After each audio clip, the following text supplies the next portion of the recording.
have been missionized and indoctrinated in the Christian religion to believe that the act of love is greater than hatred, right? And also the idea of honesty is greater than lying. People are asked, to try to measure their life according to a standard that is defined through Christianity, through the life of Christ.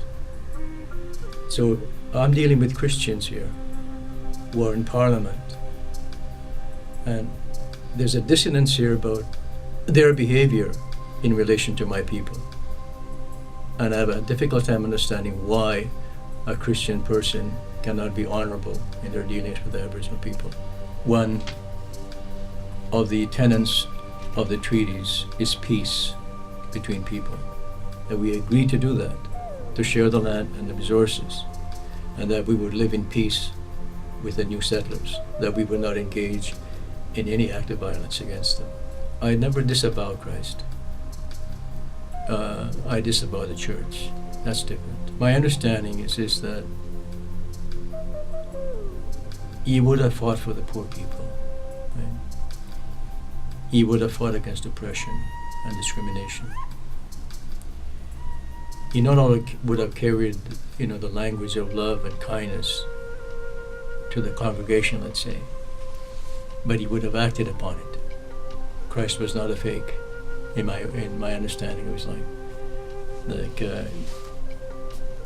He would have walked my moccasins, right?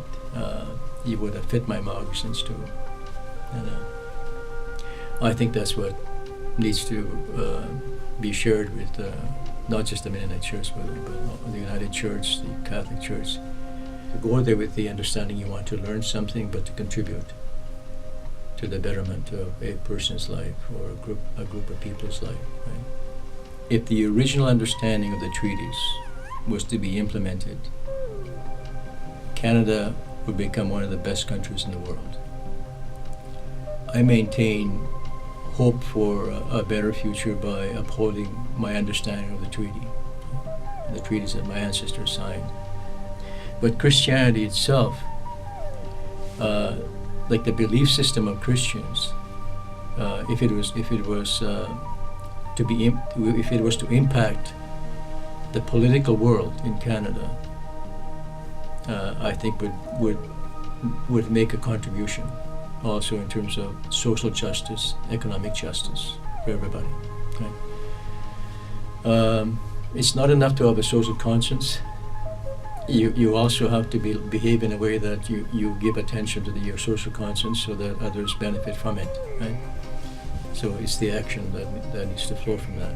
Oftentimes, progress is made by people who challenge the status quo, people who take the risk of doing the right thing. This is my message. Let's create the option that no one has to fight for justice so they can become who they prefer to be.